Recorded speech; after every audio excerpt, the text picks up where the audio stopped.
This evening, hundreds of Jewish women in Melbourne are gathering at a vigil in Elstern Wick to stand in solidarity with Israeli women and children who were raped, slaughtered and kidnapped during the October 7 Hamas terror attacks.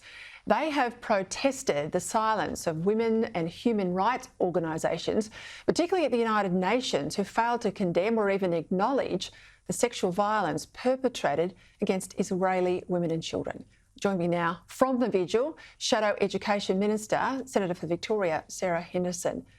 I'll get to the UN and others in a moment if I can, Sarah, but we know many of these women in Israel were horrifically raped, and I'm mindful of the time. I can't discuss much of this on air, but horrifically raped. Those rapes were seen by eyewitnesses who survived the attacks, and then they were basically executed at point-blank range. This is something we cannot stay silent about, is it? Well, Peta, good evening and great to join you, and absolutely not. And that was the message of tonight's vigil. Hundreds of Jewish women and some men were here to say we cannot stay silent. We have a duty to speak out, and I was very honoured to join a number of very prominent women, and also Kylie Moore-Gilbert, of course, who's an incredible woman in herself, who was held hostage in Iran for nearly 3 years, speaking out about the horrific and abhorrent acts against Jewish and Israeli women. And it was a very, very powerful vigil tonight, Pet, I have to say. I'm looking at some of the signs there, Sarah, and there's a woman holding a sign that says, "Me too, unless you're a Jew." Well, that's right. And I say, where are all the women's groups? Where are the human rights groups?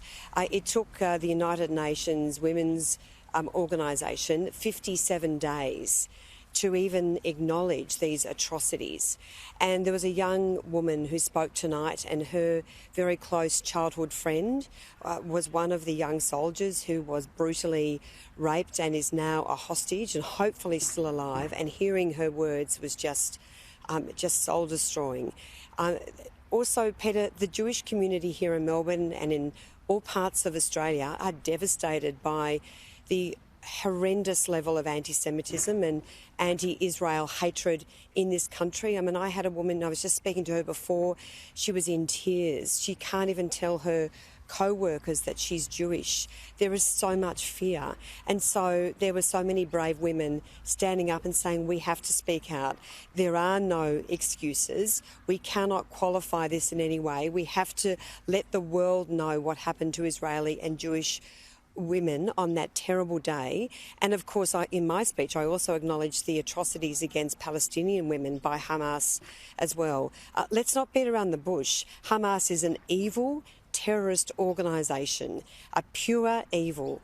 And I'm just so proud to be part of the vigil tonight. What pressure can be put on by the Australian government, the Albanese government, to really hold the UN to account? Because we've seen the UN speak out on sexual harassment really, really strongly. But we're talking about the rape of women, then point-blank execution. We're talking about the defiling of corpses, for God's sake, Sarah. Look, where are they? And I think this is why Jewish women have stood up and said, your silence is not acceptable. There are no excuses. And the members of the United Nations Women's Group have a responsibility to speak out for all women. Why are they differentiating? And where are all those women's groups, the Me Too movement, where are they, Peter?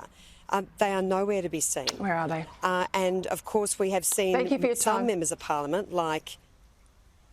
OK, thanks, Peter.